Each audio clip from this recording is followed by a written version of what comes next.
It started as just another morning on the Virginia coast, until an old truck broke the rhythm. A sun-bleached Ford F-100, paint-peeling like forgotten armor, idled at the main gate of Naval Station Drake Island, while the line of cars behind it hissed in irritation.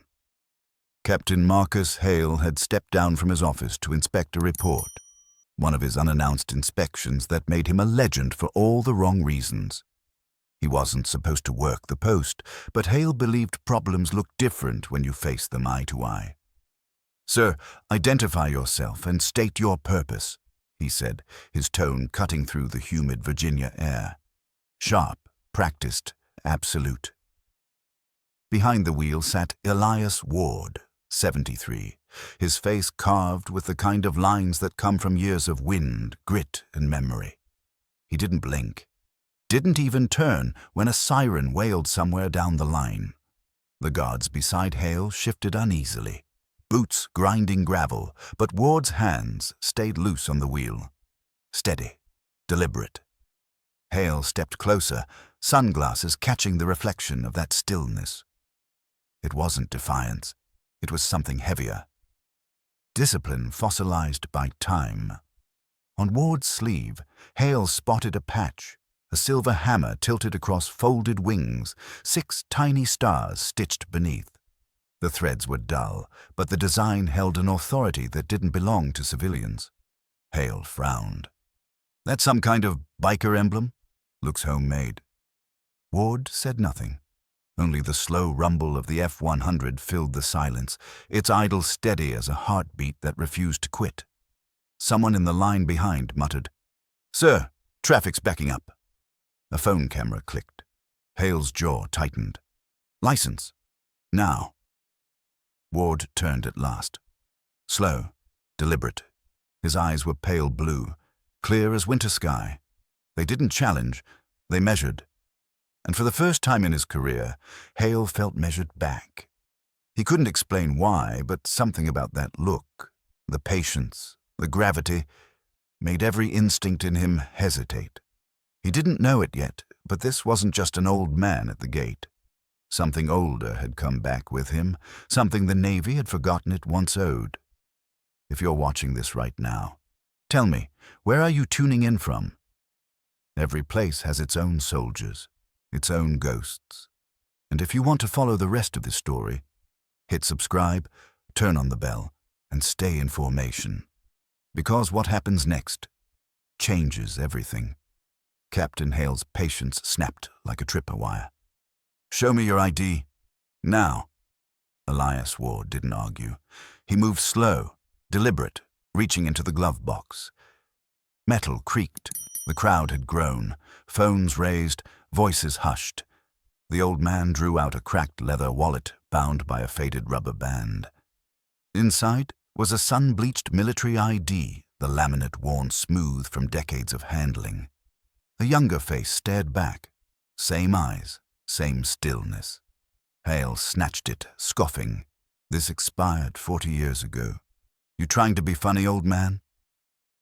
Ward didn't respond. His gaze drifted to the silver hammer and folded wings stitched on his sleeve. His breathing steadied. The noise around him blurred, folding in on itself. The engine's hum deepened, until it wasn't an engine anymore. It was rotors, beating through the dark. The asphalt beneath him fell away. The heat of Virginia turned to frozen air and gunpowder wind. He was back in Korengal Valley, 2008, inside the belly of an MH-60M Black Hawk, cutting through the Afghan night like a blade through fog. 30 seconds out, Hammer 6, the pilot crackled over the comms. Below, tracer rounds stitched red across the ridgeline like fireflies from hell.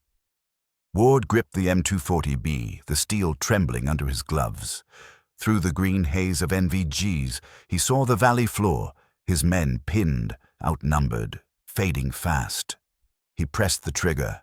The gun thundered, raining brass casings like sparks from a forge. The rotor wash howled around him, carrying shouts, gunfire, chaos, and then that voice, clear through the storm.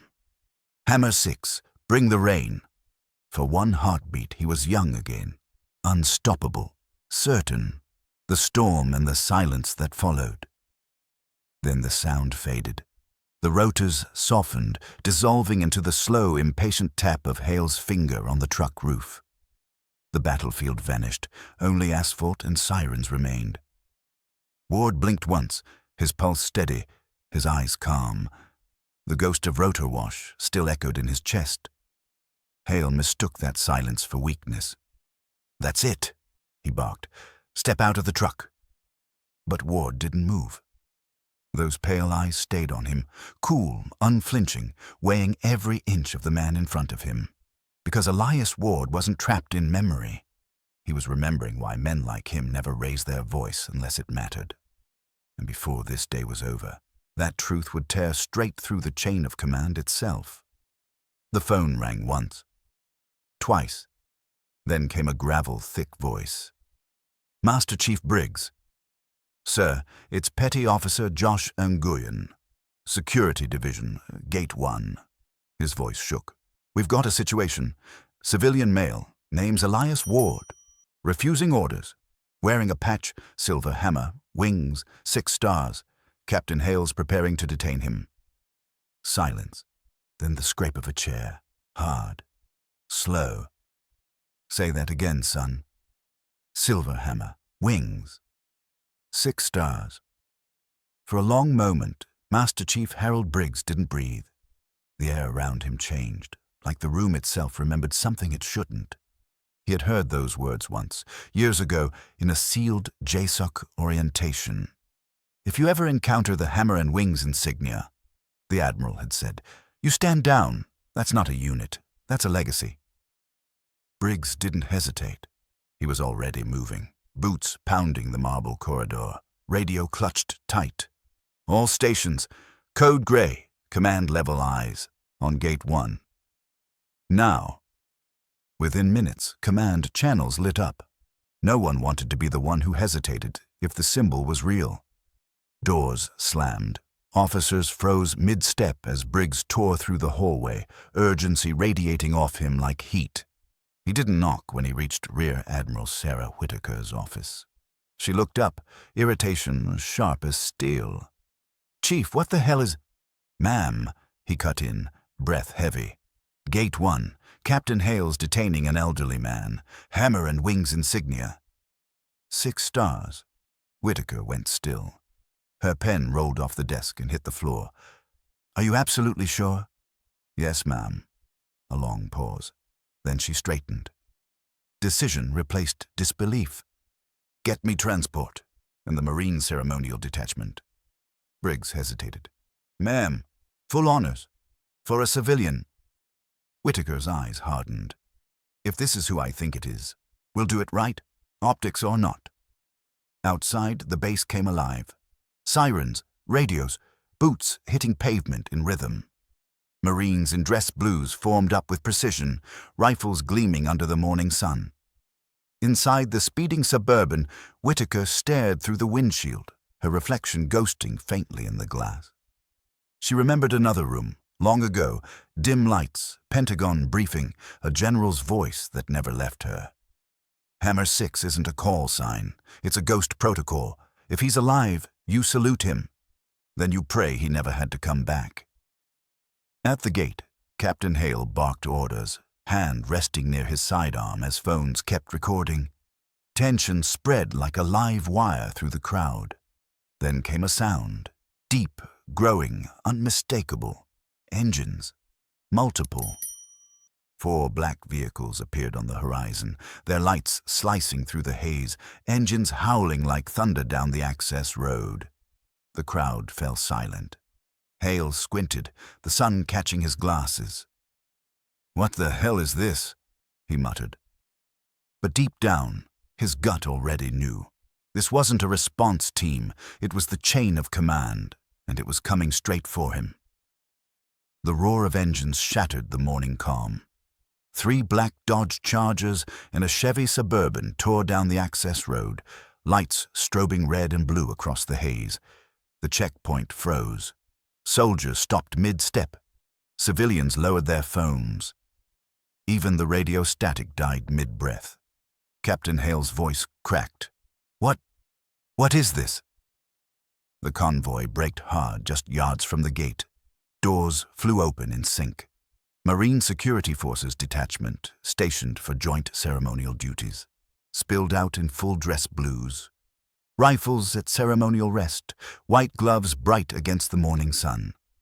From the Suburban stepped Rear Admiral Sarah Whitaker, her presence cutting through the tension like a blade through fog. She didn't look at Hale. Her eyes went straight to the Ford F-100 still idling, the old man behind the wheel unmoving. Whitaker advanced. The Marines parted in silence. Light caught the hammer and wings insignia on Ward's sleeve. Silver faded, edges frayed, yet carrying the quiet gravity of something once sacred. She stopped beside the truck, straightened, and raised her hand in a salute so sharp it could have split air.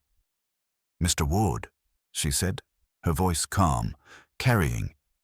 "On behalf of the United States Navy, our apologies for what you've endured this morning. The fault is ours, sir."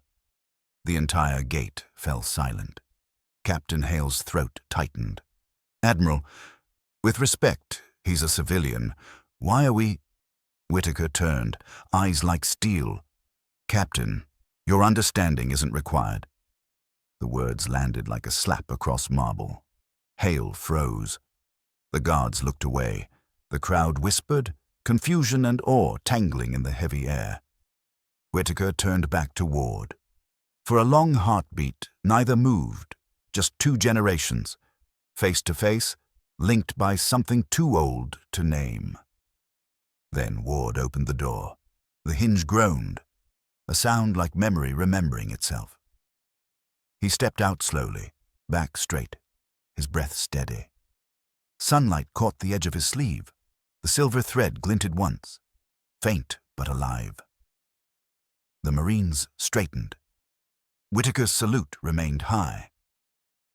One by one they followed suit, white gloves rising in perfect unison, crisp as gunfire on parade ground. No one spoke. No one moved. Because in that moment, everyone understood. They weren't watching a protocol. They were witnessing a reckoning between arrogance and legacy. The air around the gate still pulsed with tension, the echo of Admiral Whitaker's words hanging like static. Elias Ward stood beside his sun-faded Ford F-100, spine straight, eyes clear. The Marines at ceremonial rest held position, not out of duty, but reverence. Whitaker turned to order Captain Hale removed, but Ward lifted a hand, calm, unshaking. "Admiral," he said quietly, "let him be." The command froze mid-air. There was no anger in his tone, just the calm of a man who'd lived long enough to see pride ruin better soldiers. "He's young," Ward continued, "wants to do things right. We all did." His gaze drifted past the gate, lost somewhere between memory and mercy. "I had one like him once. 2008, Korengal Ridge. Made a call that cost 3 good men. Carried that weight until it buried him. Don't let this one do the same." Silence closed around them. The only sound was the slow rustle of the flag overhead. Whitaker's jaw tightened. Hale's face had gone pale, his eyes fixed on the ground. Finally, Hale spoke. His voice cracked, almost a whisper. "Sir, after all this, why forgive me?" Ward met his gaze. His answer came soft, but steady as a heartbeat. "Because the world doesn't need more punishment, son. It needs perspective." For a moment, no one moved. Even the wind seemed to listen. Whitaker lowered her head, a rare gesture of respect. Hale followed suit, his salute trembling but true. Ward returned it, with the faintest nod. Approval, not pardon. He turned back to his truck, opened the door, and climbed in. The engine coughed once, then settled into a steady hum, old, patient, unbroken. As the Ford rolled away, sunlight caught the hammer and wings on his sleeve, dim, enduring, alive. Weeks later, a quiet saying moved through the base. No memo, no order, just a phrase passed between officers, always spoken softly, the Ward Directive. A reminder that leadership wasn't about rank or volume, it was about vision. Months later, Lieutenant Commander Hale sat alone in a diner off base, a half-drunk mug of coffee before him. The bell over the door chimed softly. Ward stepped in, leaning on a cane, coat still bearing the faint silver insignia. He took the seat beside Hale. "You're early," he said with a small grin. "I never properly apologized," Hale murmured. "What I did was inexcusable." Ward nodded. "You were doing your job, just looking through too small a window. The trick is to make it wider every day you're alive." He left a few worn bills on the counter. "I've got this one, son. Pass it forward next time." The bell jingled as he left. Outside, the drizzle caught the faint glint of the insignia, barely visible, but unyielding. Some men leave medals, others leave lessons, and sometimes the quietest salute becomes the one the world remembers.